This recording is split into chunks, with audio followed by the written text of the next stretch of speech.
আমি মোশাররফ ওমান প্রবাসী। আমি আজকের এই ভিডিওর মাধ্যমে বাংলাদেশের অন্তর্বর্তীকালীন সরকার এবং বাংলাদেশ নির্বাচন কমিশনকে আন্তরিক অভিনন্দন জানাচ্ছি যে এই প্রথমবারের মতো বাংলাদেশ সরকার একটি উদ্যোগ নিয়েছে, প্রবাসীদেরকে ভোটাধিকার প্রয়োগ করার যে সুযোগ করে দিয়েছেন, প্রবাসীদেরকে যে সম্মান দিয়েছেন, এর জন্য আমরা সরকারকে অভিনন্দন জানাচ্ছি। কিন্তু অত্যন্ত দুঃখজনক বিষয় হচ্ছে, প্রবাসীদের রেজিস্ট্রেশন প্রক্রিয়া যখন শুরু হওয়ার পর থেকে প্রবাসীরা নানাবিধ ভোগান্তির শিকার হচ্ছে। এর মধ্যে আমরা রেজিস্ট্রেশন প্রক্রিয়া যখন শুরু হয়েছে তখন আমরা দেখেছি প্রবাসীদের মধ্যে যা উৎসাহ, উদ্দীপনা, যে আনন্দঘন একটা পরিবেশ তৈরি হয়েছে। কিন্তু রেজিস্ট্রেশন করতে গিয়ে দেখা যাচ্ছে প্রবাসীরা বারবার বিভিন্ন ধরনের হয়রানির শিকার হচ্ছে। ম্যাক্সিমাম সময় সার্ভার ডাউন থাকে, এরপরে ওটিপি আসতেছে না, তারপরে আইডি কার্ড স্ক্যানার হচ্ছে না, সেলফি নিচ্ছে না।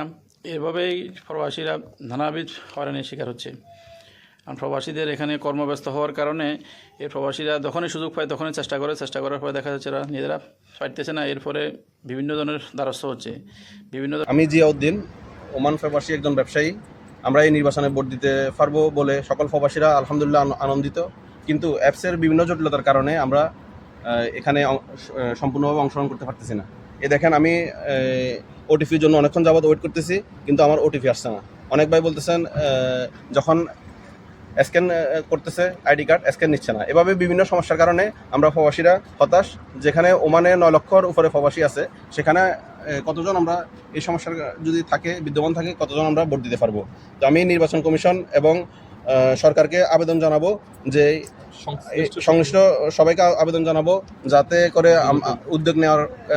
উদ্যোগ নিতে পারে, আমরা এই সমস্যার সমাধান করে সকলে আনন্দঘন পরিবেশে নির্বাচনে অংশগ্রহণ করতে পারি।